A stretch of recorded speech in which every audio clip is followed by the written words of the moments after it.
ಇನ್ನು ಅಕ್ರಮ ಆಸ್ತಿ ಗಳಿಕೆ ಪ್ರಕರಣದಲ್ಲಿ ಶಶಿಕಲಾ ಪರಪ್ಪನಗ್ರಹಾರ ಜೈಲು ಸೇರ್ತಿದ್ದಂತೆ ತಮಿಳುನಾಡಿನ ಮುಖ್ಯಮಂತ್ರಿ ಪಟ್ಟಕ್ಕೇರೋಕೆ ತೀವ್ರ ಪೈಪೋಟಿ ಶುರುವಾಗಿದೆ. ಸಿಎಂ ರೇಸ್ನಲ್ಲಿರುವ ಓ ಪನ್ನೀರ್ಸೆಲ್ವಂ ಹಾಗೆ ಎಡಪ್ಪಾಡಿ ಪಳನಿಸ್ವಾಮಿ ರಾಜಭವನಕ್ಕೆ ಎಂಟ್ರಿ ಕೊಟ್ಟು ರಾಜ್ಯಪಾಲರನ್ನ ಭೇಟಿಯಾಗಿದ್ದಾರೆ. ನಿಮ್ಮ ಪರವಿರುವ ಶಾಸಕರ ಪಟ್ಟಿ ನೀಡಿ ಅಂತ ರಾಜ್ಯಪಾಲ ವಿದ್ಯಾಸಾಗರ್ ರಾವ್ ನಿರ್ದೇಶನ ನೀಡುತ್ತಿದ್ದಂತೆ ರಾಜಭವನ ತಲುಪಿದ ಉಭಯ ನಾಯಕರು ಶಾಸಕರ ಬೆಂಬಲ ಪತ್ರವನ್ನು ರಾಜ್ಯಪಾಲರಿಗೆ ಸಲ್ಲಿಸಿದ್ದಾರೆ.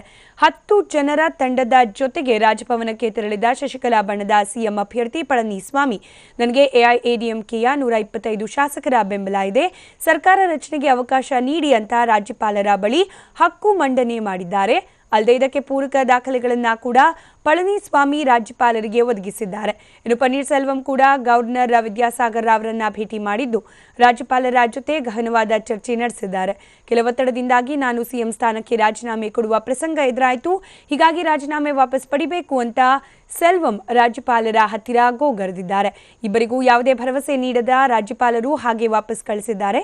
ಹೀಗಾಗಿ ಇವತ್ತು ಈ ಬಗ್ಗೆ ನಿರ್ಧಾರ ಕೈಗೊಳ್ಳೋ ಸಾಧ್ಯತೆ ಇದೆ. ಯಾರನ್ನ ಸರ್ಕಾರ ರಚನೆ ಮಾಡೋದಕ್ಕೆ ಆಹ್ವಾನ ನೀಡ್ತಾರೆ ಅನ್ನೋದು ಕುತೂಹಲಕ್ಕೆ ಕಾರಣವಾಗಿದೆ.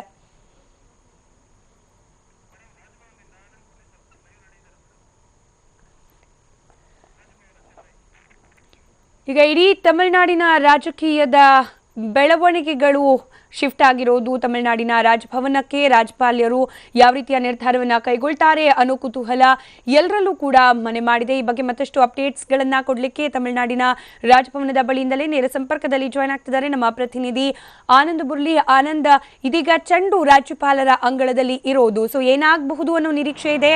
ಬುಲಾವ್ ನೀಡ್ತಾರಾ, ಇವತ್ತೇನಾದ್ರೂ ನೀಡುವ ಸಾಧ್ಯತೆ ಕಂಡು ಬರ್ತಿದ್ಯಾ ಅಂತ ಹೇಳಿ?